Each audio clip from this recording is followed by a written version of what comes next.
Mi nombre es Sofía y vivo en Chicureo desde que era niña.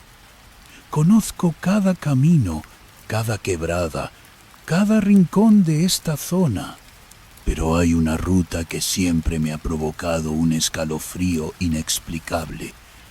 La antigua carretera que conecta Chicureo con Tiltil. Hoy en día casi nadie la usa, ya que la autopista moderna es mucho más rápida y segura. Pero esa carretera antigua, esa guarda algo, lo sé. Hace unos años, cuando aún estaba en la universidad, tenía un amigo que vivía en Tiltil. Una noche, después de una fiesta en Chicureo que se alargó más de lo previsto, decidí tomar el camino viejo para volver a casa. Era tarde, la lluvia caía con insistencia y la neblina comenzaba a envolver el paisaje, haciendo que los faros de mi auto apenas iluminaran unos metros adelante. La carretera estaba desierta, como de costumbre a esas horas. Los árboles añosos a ambos lados parecían espectros oscuros bajo la luz de mis focos. A pesar de conocer el camino de memoria, esa noche sentía una extraña incomodidad, una sensación de que algo me observaba desde la oscuridad. A mitad del camino, en una de las curvas más cerradas, mis luces iluminaron algo en la berma. Parecía una persona, vestida con ropa oscura, como si estuviera haciendo dedo. Dudé por un instante. Recoger a un desconocido en medio de la noche y con esta lluvia no era precisamente la idea más segura. Pero luego pensé en el frío, en la soledad de ese camino, y decidí detenerme unos metros más adelante. Cuando miré por el retrovisor, la persona ya no estaba. Debí haberla confundido con un tronco o algo, me dije. Seguí conduciendo, sintiéndome un poco tonta por mi momentánea vacilación. Pero apenas unos minutos después, al enfocar la siguiente curva, volví a ver a la misma figura, ahora más cerca del centro de la carretera. Frené bruscamente. Esta vez no había duda. Era una persona, una mujer, aparentemente joven, con el cabello oscuro y largo cubriéndole el rostro. Llevaba un impermeable oscuro y parecía estar empapada. Me dio mucha pena. Bajé la ventanilla un poco y le pregunté si necesitaba ayuda. La mujer no respondió, solo levantó lentamente la cabeza. Su rostro estaba pálido, casi translúcido, y sus ojos eran completamente negros, sin pupila ni iris. Una sensación de terror helado me recorrió la espina dorsal. No era una persona normal. Sin decir una palabra, la mujer comenzó a caminar lentamente hacia mi auto. Cada paso parecía forzado, antinatural. Instintivamente pisé el acelerador a fondo. El auto patinó un instante sobre el asfalto mojado antes de ganar tracción y salir disparado. Miré por el retrovisor y vi a la mujer detenida en medio de la carretera, observándome fijamente. Su figura se hizo cada vez más pequeña en la distancia, hasta que la neblina la envolvió por completo. Llegué a mi casa temblando, el corazón latiéndome desbocado. No le conté a nadie lo que había visto. Me daba vergüenza y miedo que pensaran que estaba loca. Pero esa noche no pude dormir.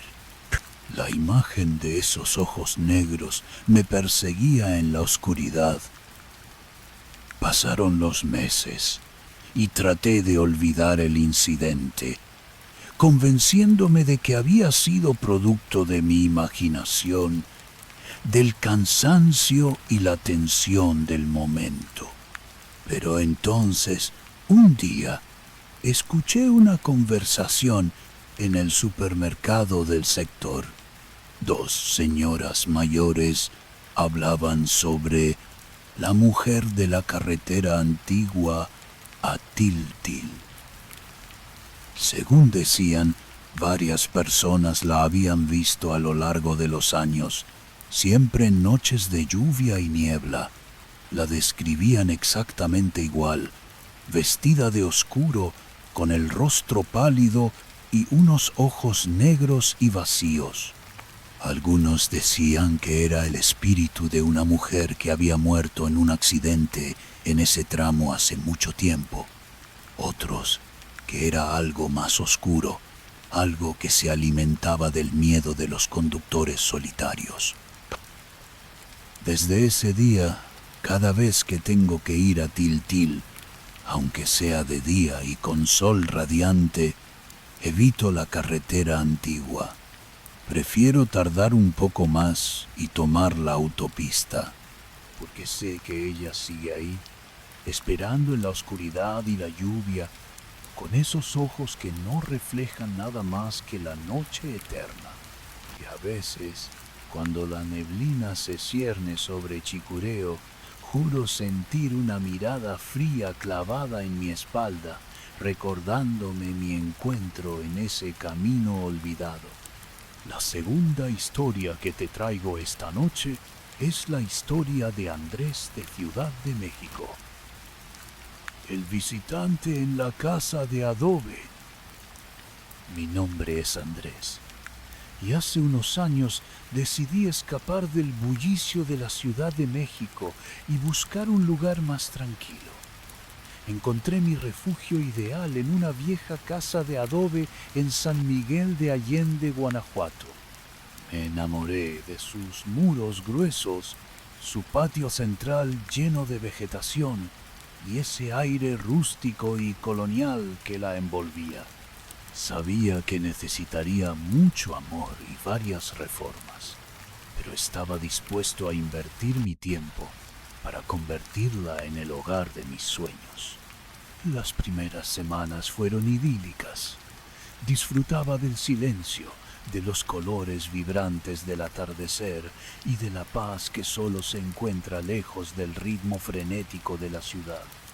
Sin embargo, a medida que el otoño avanzaba y las noches se volvían más frescas y lluviosas, comencé a notar ciertos detalles que me inquietaban. Eran cosas pequeñas al principio, puertas que encontraba entreabiertas cuando estaba seguro de haberlas cerrado con llave, objetos que cambiaban ligeramente de lugar sobre la cómoda o en la cocina. Intentaba no darles importancia, pensando que era mi propia distracción o el asentamiento natural de una casa con siglos de antigüedad. Pero luego comenzaron los sonidos. Al principio eran solo crujidos en las vigas del techo o las paredes de adobe, algo esperable en una construcción vieja que se expande y contrae con los cambios de temperatura. Pero con el tiempo se hicieron más definidos. Escuchaba lo que parecían ser pasos lentos y pesados en el pasillo que llevaba a la recámara principal, aunque yo era el único habitante de la casa. A veces, incluso, me parecía oír un suave arrastrar desde alguna habitación vacía. Una noche, la lluvia caía con fuerza y el viento soplaba entre los arcos del patio. Estaba leyendo junto a la chimenea cuando escuché un golpe fuerte que provino de la antigua puerta principal de madera, como si alguien hubiera llamado con insistencia. Me levanté de inmediato y fui a abrir, pero no había nadie afuera. Revisé bien, No había señales de que alguien hubiera estado allí. Regresé a mi lectura, tratando de ignorar el incidente, pero la sensación de intranquilidad persistía. A partir de esa noche, los golpes se hicieron más frecuentes, siempre a la misma hora, en lo más profundo de la madrugada y durante las tormentas. 3 golpes secos y contundentes en la puerta principal, seguidos de un silencio absoluto. Empecé a asomarme por la ventana antes de abrir, pero nunca veía a nadie. Mis vecinos, que vivían a varias cuadras de distancia, me confirmaron que ellos no habían oído nada. La situación comenzó a afectarme profundamente. Dormía con dificultad, sobresaltándome al menor ruido. Me sentía observado dentro de mi propio hogar. Un miedo sordo y constante se había instalado en mi interior. Decidí investigar la historia de la propiedad en el archivo municipal y con los habitantes más antiguos del barrio. Me contaron que la casa había pertenecido a un viejo notario, don Fernando, un hombre solitario y de carácter huraño, conocido por su estricta rutina y su recelo con los extraños. Había fallecido repentinamente en la casa durante una noche de tormenta. Hacía más de 70 años. Lo encontraron desplomado justo junto a la puerta principal. Nadie supo la causa exacta de su muerte, pero los rumores del pueblo hablaban de una pena profunda que lo consumía, o quizás de algo más siniestro. Con esta información, los golpes en la puerta cobraron un nuevo y escalofriante significado. Podría ser el espíritu de don Fernando, repitiendo su último acto, llamando a una puerta que ya no se abriría para él en esta vida. La idea me helaba la sangre. Una noche, la tormenta era particularmente intensa. Los truenos retumbaban sobre la parroquia de San Miguel Arcángel y la lluvia caía como un diluvio. Sabía que los golpes llegarían, y así fue. A la hora habitual, 3 golpes resonaron en la puerta principal, más fuertes y desesperados que nunca. Esta vez, en lugar de asomarme por la ventana, me armé de valor y me acerqué a la puerta. El corazón me latía con fuerza en el pecho. Dudé por un instante, mi mano temblaba sobre el pomo frío. Finalmente, respiré hondo y abrí la puerta de golpe, preparándome para lo que fuera. Afuera no había nadie, solo la lluvia torrencial, las calles vacías y el eco de los truenos. Pero justo en el umbral, en el suelo mojado de piedra, vi algo que antes no estaba allí. Una pequeña llave antigua de bronce oxidada y con un diseño ornamentado. La recogí con cuidado, sintiendo su peso frío en mi mano. No reconocía esa llave. No pertenecía a ninguna de las cerraduras de mi casa, ni a ningún baúl o cajón que hubiera encontrado. Desde esa noche, los golpes en la puerta cesaron. La casa, aunque sigue teniendo sus sonidos normales, ya no irradia esa misma presencia opresiva. Pero la llave la conservo conmigo. A veces la observo, preguntándome qué puerta abriría, qué secreto del viejo notario guardaría.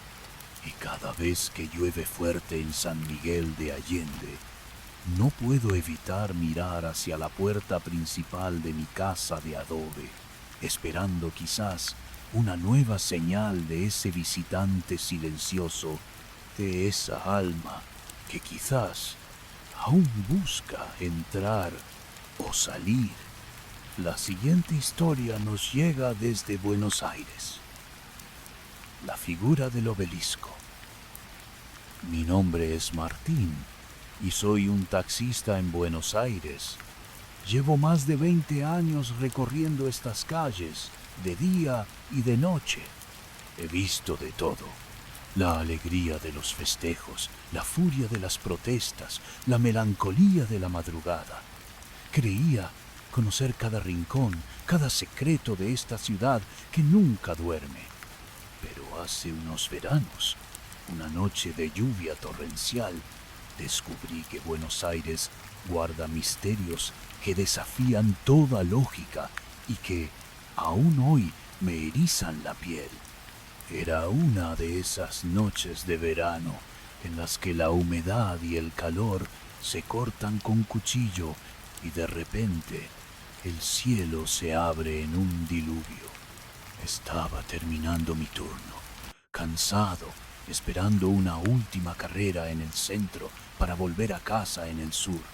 La lluvia caía con tanta fuerza que los limpiaparabrisas apenas daban abasto.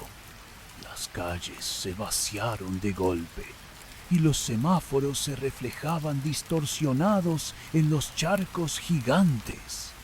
Circulaba por la avenida Corrientes, casi llegando al Obelisco, cuando lo vi. A esa hora y con esa lluvia no había ni un alma en la calle, pero allí estaba, una figura de pie justo en la base del obelisco, sin paraguas, empapada. Por un momento pensé que era algún turista despistado o un borracho. Me detuve a unos metros pensando en si ofrecerle la carrera. La figura era extraña.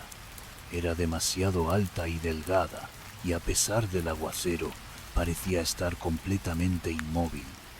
Mis luces la enfocaban directamente, pero no lograba distinguir su rostro. Tenía una especie de abrigo largo y oscuro que se confundía con la noche.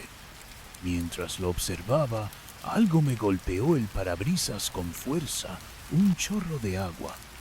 Miré hacia arriba y un instante después, el rayo más potente que he visto en mi vida cayó justo al lado del obelisco, iluminándolo todo por una fracción de segundo. En ese destello cegador pude verla con claridad. La figura no era una persona, era una silueta esquelética, casi transparente, como si estuviera hecha de sombras. Sus brazos eran anormalmente largos y delgados, y sus manos terminaban en puntas afiladas. No tenía cara, solo una oscuridad profunda donde deberían estar los rasgos. Y lo más aterrador, no estaba tocando el suelo. Flotaba a unos centímetros de la base del obelisco. El corazón se me disparó. Un escalofrío helado me recorrió desde la nuca hasta los pies. Instintivamente, pisé el acelerador a fondo. El taxi patinó un poco y salí disparado por la 9 de julio, dejando atrás la imagen que había congelado mi sangre. Miré por el retrovisor, pero la lluvia era tan densa que solo veía el brillo de mis propias luces. Llegué a casa temblando. No le conté a mi esposa. No quería preocuparla ni que pensara que estaba inventando historias. Pasaron varios días y aunque el miedo disminuyó, la imagen de esa figura permanecía grabada en mi mente. No dejaba de preguntarme qué era, ¿un fantasma? ¿Una leyenda urbana? Empecé a preguntar discretamente a mis colegas taxistas más veteranos y a viejos camareros de bares nocturnos del centro. La mayoría me miraba con recelo, pero algunos, los más supersticiosos, mencionaron algo. Hablaban de la sombra del obelisco, una presencia que aparece en noches de tormenta, especialmente cuando los rayos iluminan el monumento. Decían que era un guardián o el alma en pena de alguien que murió allí, un ser que se manifestaba en la energía de las tormentas. La curiosidad y un extraño impulso me llevaron de nuevo al obelisco unas semanas después, en otra noche de lluvia. Quería confirmar si lo que había visto era real o si había sido una alucinación. Estacioné mi taxi a una distancia prudente y observé. La lluvia no era tan fuerte como la primera vez, pero el ambiente era igual de tenso. Esperé. El viento silbaba entre los edificios. Pasaron los minutos que se hicieron eternos. Justo cuando comenzaba a dudar, un relámpago iluminó el cielo sobre el centro de la ciudad. Y ahí estaba, la misma figura alta y oscura, apenas perceptible contra el gris del obelisco, flotando en su base. Pero esta vez no estaba inmóvil. Sus largos brazos se extendían hacia arriba, hacia la punta del obelisco, como si estuviera intentando alcanzar algo o aferrarse a la estructura. No emitía sonido, no se movía de forma brusca. Solo esa presencia silenciosa, esa desesperación por tocar lo intocable. Me quedé allí, observando en silencio, mi corazón golpeando contra mis costillas. Un segundo relámpago, más tenue, reveló que la figura parecía estar brillando con una luz muy tenue, una aura fantasmagórica que la rodeaba. Después de ese destello, la figura se desvaneció lentamente, como si se disolviera en el aire húmedo. No he vuelto a acercarme al obelisco en noches de tormenta. Ahora sé que Buenos Aires tiene un guardián silencioso, una figura que se manifiesta cuando el cielo llora. A veces, cuando la lluvia cae sobre el parabrisas de mi taxi, no puedo evitar mirar hacia el horizonte, hacia donde se alza el icónico monumento. Y me pregunto, ¿qué será esa figura? ¿Qué busca en lo alto del obelisco? ¿Y por qué solo se revela en las noches de tormenta? Quizás su esencia está ligada a la propia ciudad, a su historia, a sus innumerables secretos que la lluvia revela a unos pocos afortunados o desafortunados.